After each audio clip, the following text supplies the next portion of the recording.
Hello, I'm Joe Polser with Chemistry 119, Section 541. Today I'm going to show you Charles's Law. So Charles's Law shows us the relationship between volume 1 and temperature 1 and volume 2 and temperature 2, while pressure must remain constant. So if we multiply temperature 2 over to the other side, we can see the relationship between the temperature and the volume. If temperature 2 is increased, then volume 2 is also increased.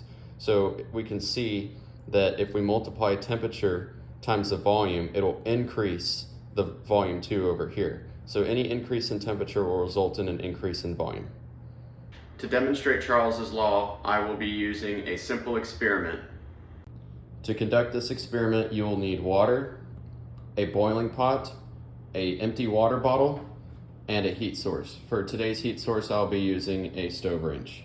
Before we get started, it's important to note the safety concerns and the waste disposal. For the waste disposal, it's water, so there's not really any concern. You can pour it down the drain. But for safety, we'll be boiling water. So I've got my trusty goggles on, and I've got my short sleeve shirt and pants with my ankles covered in closed-toed shoes. So the first step is to fill your boiling pot with water, and then place your boiling pot on the stove range and turn it on. Now everyone knows that a watch pot will never boil. So I've got all 3 extended versions of Lord of the Rings queued up, and I'm about to watch them for the next 12 hours while waiting for my pot to boil. After 12 hours of non-stop entertainment, it has become apparent that my pot is boiling.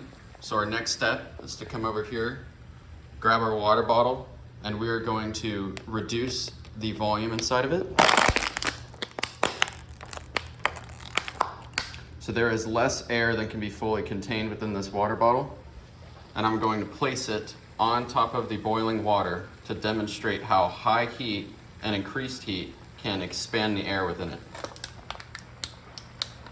As you can see, the water bottle is expanding and the air inside it continues to expand. And now the water bottle is almost near full volume. To further demonstrate Charles's Law, I placed the water bottle into the freezer to cool it back down. And as we take it out, we can see that the water bottle has returned to its original form when I crunched it down.